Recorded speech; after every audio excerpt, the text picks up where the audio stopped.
Lors d'une vidéo précédente, nous avons passé en revue les avantages et inconvénients d'un entraînement sur tapis de course. Parmi ces inconvénients, nous avions justement parlé du fait que la plupart des tapis n'offraient pas la possibilité de suivre ou visionner en temps réel le D+ parcouru.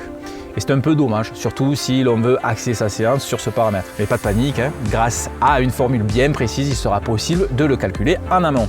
Et c'est ce que nous allons voir rapidement ensemble. Avant de commencer, je tiens juste à te rappeler que tu trouveras un fichier au format Excel qui te permettra de faire ton calcul sans te prendre la tête dans la description ci-dessous. Salut, c'est Damien de Passion Trail et bienvenue dans cette nouvelle rapide vidéo où on va voir ensemble aujourd'hui comment calculer le dénivelé sur un tapis de course. C'est parti.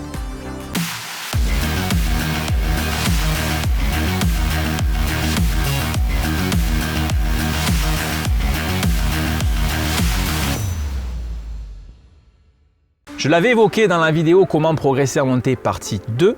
Pour calculer le dénivelé positif, il suffit de s'imaginer un triangle rectangle que tu peux visionner en ce moment même sur l'écran, où la partie verte représente la distance parcourue en mètres, ce qu'on appelle l'hypoténuse, et la partie rouge le dénivelé positif cumulé.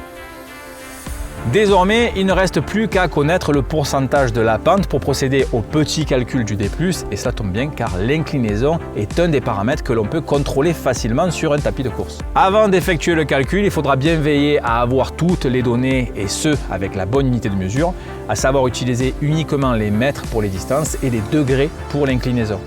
Donc tu l'auras compris, il faudra convertir les pourcentages en degrés, mais encore une fois, ne t'arrache pas les cheveux, tout sera compris dans le fichier à télécharger ci-dessous. Pour calculer la distance à effectuer en fonction d'un dénivelé déterminé, il s'agit tout simplement d'appliquer une formule de trigonométrie que nous avons appris au collège et plus particulièrement la formule sinus qui s'affiche en ce moment même. Concrètement, le sinus de l'angle d'inclinaison est égal au D+ divisé par la distance parcourue.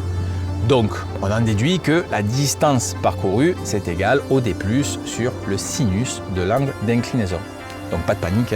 On va illustrer maintenant tout cela grâce à un exemple bien précis. Je souhaite faire un cumul de 1000 mètres de D+ sur un tapis incliné à 15%. Il faut tout d'abord convertir les pourcentages en degrés grâce à un petit outil qui se trouve dans le fichier, soit 8 degrés 53. Ensuite, il suffit d'effectuer le calcul.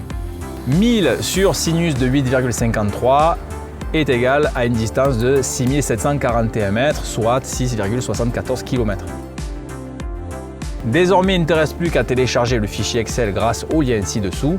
Comme pour le fichier qui calcule les fréquences cardiaques, tu pourras l'utiliser sur ton smartphone grâce à une application dédiée comme Numbers, l'application native sur iOS. Et voilà, c'est tout pour cette courte vidéo. Si tu as une quelconque question, je t'invite à les poser dans les commentaires ci-dessous et je t'aiderai comme je le peux. Si tu ne me suis pas encore sur YouTube et que tu vas être tenu informé des prochains posts, surtout n'hésite pas à t'abonner, à me suivre aussi sur les réseaux sociaux, Facebook, Instagram où je poste pas mal de contenu. Quant à nous, on se dit à très bientôt pour de prochaines vidéos. Et d'ici là, n'oublie pas, ne reste pas en bas, prendre la hauteur. Salut, ciao!